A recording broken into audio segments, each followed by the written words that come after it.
and welcome to Daily Current Affairs by Ekam IAS. Today is 26th July 2019 and the topic we are going to discuss today is Poshan Abhiyan, Unlawful Activities Prevention Act, Consular Access, the National Tiger Conservation Authority, MAP aided program and the previous year question revision series. So coming to the first topic, Poshan Abhiyan. So Poshan Abhiyan, it is coming under Ministry of Women and Child Development. This is in news because the activities whichever is happening under Poshan Abhiyan is not satisfactory.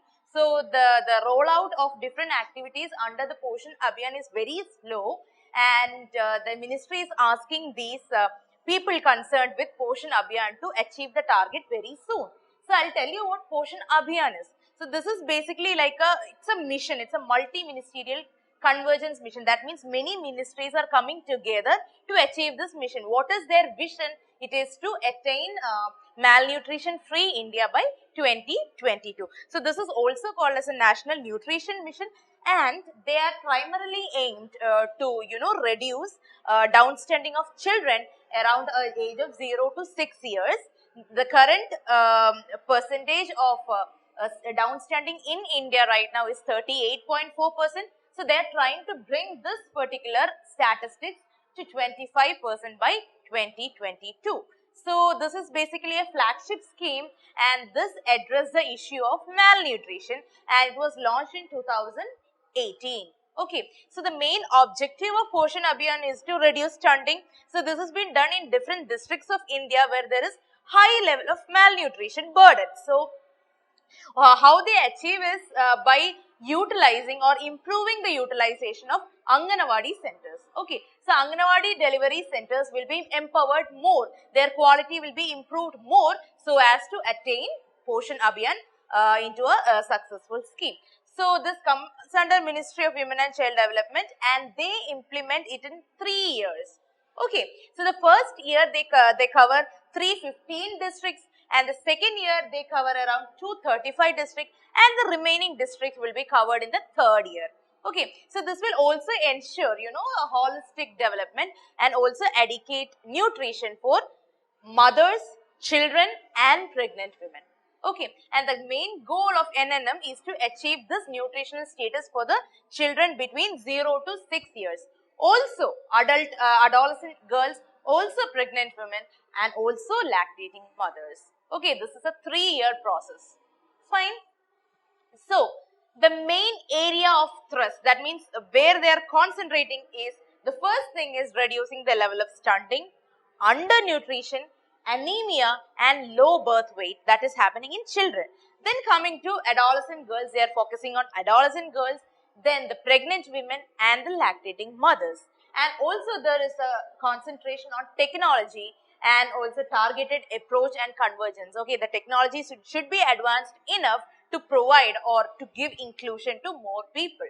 Okay, and they will also ensure the service delivery and interventions that will bring about behavioral changes. For example, if a pregnant woman want to choose to give institutional delivery, means that is a behavioral change.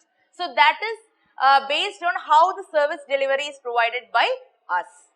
Okay, so that is how you will bring about behavioral change, moving from traditional method into technological methods. Okay, and also they lay down they have specific targets to achieve different monitoring parameters. Okay, all the states, UTs, everything will be covered under this scheme by 2020. So this will be a 3-phase scheme. It will be, for the first phase will be in 2018, the second phase will be in 2019, and the third phase, which is the complete thing, will be in 2020. They will cover 36 states and UTs and also 718 districts of India.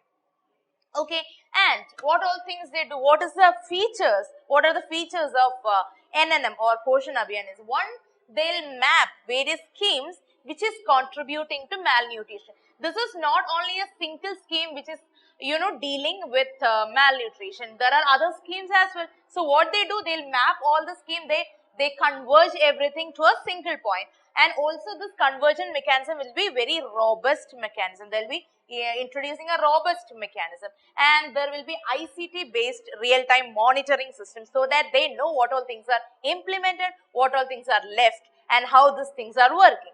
And they'll also incentivize the states and UTs, and all the states and UTs will be given different targets. So take in case of southern states like Kerala. Kerala is very forward in in addressing the issues of malnutrition, and some states like EAG states like Bihar and Odisha, they have some limits. So the target for Kerala and Bihar will be different. Okay, so they will be incentivizing states according to their targets.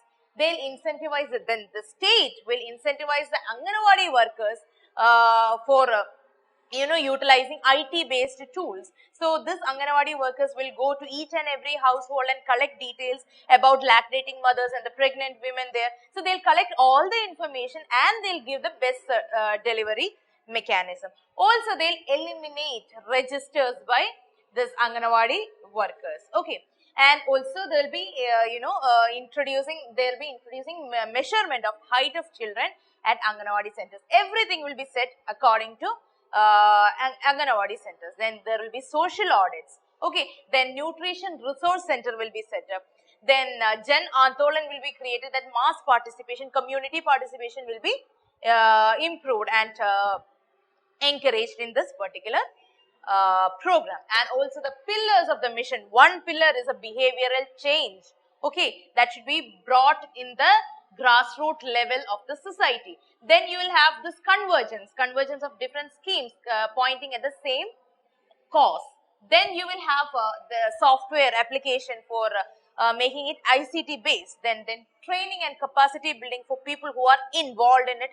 New innovations will be promoted, incentives will be given to the states and UTs, and also grievance redressal. If some people are not getting enough service from their area, means they have to complain and get redressal. That is also addressed under Poshan Abhiyan scheme. So this is not only a prelims perspective question, rather it's more concentrating on the mains perspective. So I want you guys to have a broad idea about things like National Nutrition Mission, National Health Mission, things like that, okay, in the mainstream schemes of the government. The next topic is Unlawful Activities Prevention Act. So this is in news because the Lok Sabha has passed the bill to amend this particular act. So this act originally comes in 1967. And now this amends the 67 Act, and new bill is Amendment Bill of 2019. So the main aim of this bill is to increase the power of NIA, that's a National Investigation Agency. So they will be empowered to deal with the cases relating to terror, human trafficking, cyber terrorism, everything they will be given power to. And the proposed act, it will have amendments regarding to the definition of terrorism. Who may commit terrorism? These things will be decided by NIA. Okay, and center may designate an organization as a terrorist organization if it commits or participates in the act of terrorism, they prepare for terrorism, if they promote terrorism, or if they are involved in any other way they are related to terrorism. Okay, and the bill, it will also empowers the government to designate individuals also as terrorists. Okay, they can actually make an organization, a terrorist organization, and they can also designate individuals also as terrorists. And currently only organizations that are designated as terrorist organization, but after this particular amendment, individuals can also be assigned. So okay, and the bill, it also give way for National Investigation Agency to seize the property in case of terror cases. They don't have to ask for anyone else. And if the investigation, it is conducted by an officer of NIA, then the approval of Director General of NIA would be required. Only his approval is required for the seizure of such property. But under the existing act, what happens is the investigating officer, whoever it is from NIA, he needs the approval of DGP, Director General of Police, to seize the property. From now on, DGP has no power in this case. Okay, and while existing act, it provides for the investigation of cases that is being conducted by officers of deputy superintendent rank or assistant commissioner of police or above that rank. But the proposed amendment, it will give additional power to officers of NIA. That means NIA have an upper hand even if the investigation is carried by the deputy superintendent or the assistant commissioner of police. And the remand time was required to be 30 days. Okay, this will be given as 14 days. Okay, that will be according to the character of the investigation. Okay, the next topic is consular access. So this is in news because the International Court of Justice, they have directed Pakistan to grant consular or diplomatic access to Kulbhushan Yadav. That is to be done without any delay, and it will be given according to Vienna Convention. That is why this is in news. So consular access means this is the provision mentioned in Vienna Convention, Article 36 of Vienna Convention of 1963. It states that the foreign national who are arrested or detained will be given notice without delay of their right to have their embassy or consulate notified of that as arrest. That means if a person is arrested in a foreign country, then the concerned embassy or the consulate must be knowing the arrest, or that they should be reported with the arrest. If detained with the national foreign national so request, the police, they have to fax that notice to embassy or consulate. Okay, so they have to fax it to the consulate, and consulate will check about it. The notice to the consulate, it can be in the form of a simple fax giving the person's name, place of arrest, and anything about the detention or arrest. Okay, this is an international treaty and it defines the consular relation between independent states. And a consul, he is not only a diplomat. Okay, he is not a diplomat. It is a representative of a foreign state in a country and works for the interest of his countrymen in the host country. That is a consul. Okay, and the appointed officer usually protects the interest of his countrymen while operating in a foreign location. So the country has to protect that particular consul because he is working for that country, right?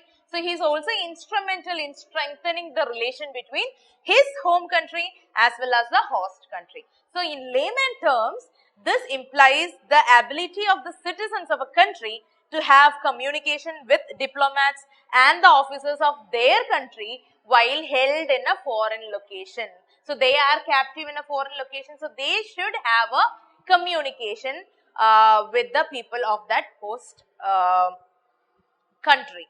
Okay, right. Now the next topic is National Tiger Conservation Authority. This is a very familiar topic. I'll tell you why this is in news because you might be very familiar about Nandafa Tiger Reserve, that is in Arunachal Pradesh. They have discontinued the services of some staff who were supposed to be working in National Tiger Conservation Authority based Project Tiger. Okay, that is why this is in news. So that is not our concern. Our concern is the Nandafa Tiger Reserve and National Tiger Conservation Authority. So this is basically a statutory body. Statutory body means it comes with it derives its power from an act. That particular act is Wildlife Protection Act of 1972 and the Amendment Act of 2006. This came into being in 2005. It works under the Ministry of Environment, Forest and Climate Change. So the main member, the Environment Minister, is the chairman of NTCA, and below the Environment Minister, that's below the chairman, there is 8 experts or professionals having the qualification and experience in wildlife conservation, and also the people involved in welfare of tigers, like the tribals or peoples who are there in the relative communities. And also there will be members of parliament, MPs as well, one from Rajya Sabha and 2 from Lok Sabha. Okay, So the main objective of NTC is, one is to provide a statutory authority to Project Tiger, that particular scheme. Then they'll be dealing with the accountability of center, state and management of tiger reserves, and also they'll provide a detailed report or an oversight by the parliament. Also, they'll be addressing the livelihood interest of the local people in and around the areas of tiger reserves. Okay, these are the main objectives of NTC. And talking about Namdapha, as I already told you, it is in Arunachal Pradesh of Northeast India. So it is named after a river that is meandering through the tiger reserve, and this is the 15th tiger reserve in India. It was declared so in 1983, and this was declared wildlife sanctuary even before that in 1972.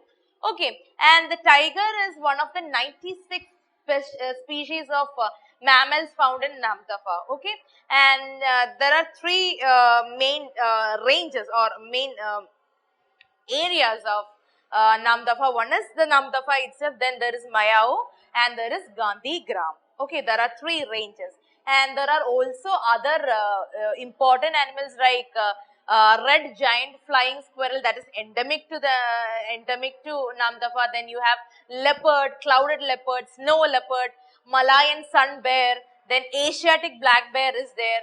Then you can find hulo gibbon and capped langur. Okay, the next is map-aided program. I have Shorla Gut for today. So Shorla Gut, it is in the intersection of Goa, Karnataka and Maharashtra. It's a very important mountain pass, and it is mostly in Goa, and it has some parts in Belgaum district of Karnataka as well, and it is a part of Western Ghats, okay, in the Sahyadri mountain range, and the elevation is around 800 meters. So it have a few rare species also like bear, wolf, snake in its subtropical forest. This is a very important pass because it is in the conjunction of three states of India, that is Goa, Karnataka and Maharashtra. I have a picture here. It's not a very good picture, but you can find more in internet if you search for it. Please go through it, okay? And in previous year question revision series, I'll read out the question. This is a very factual question. If you don't know the answer, you can't even guess it. Okay, it's that factual question. If I don't know the answer, I would directly skip this question. That is the nature of this question. So it's talking about national highway and the cities connected. So NH4 and the corresponding given is Chennai and Hyderabad. NH6, it is given Mumbai and Kolkata. Then NH15, it is given Ahmedabad and Jodhpur. So I want you guys to give the answer in the comment section. And for yesterday's question, I'll give you the answer. The answer is C. Most of you have done it right. So I'm very happy that you guys are responding to the previous year question revision series, and you are giving right answer as well. And I'm very happy, and I congratulate all of you who have given the right answer. Okay, so I hope you show the same enthusiasm in this question as well. So I hope you write the answer in the comment section today. That's all for today, guys. I hope you enjoyed the session. Thank you so much. Good night.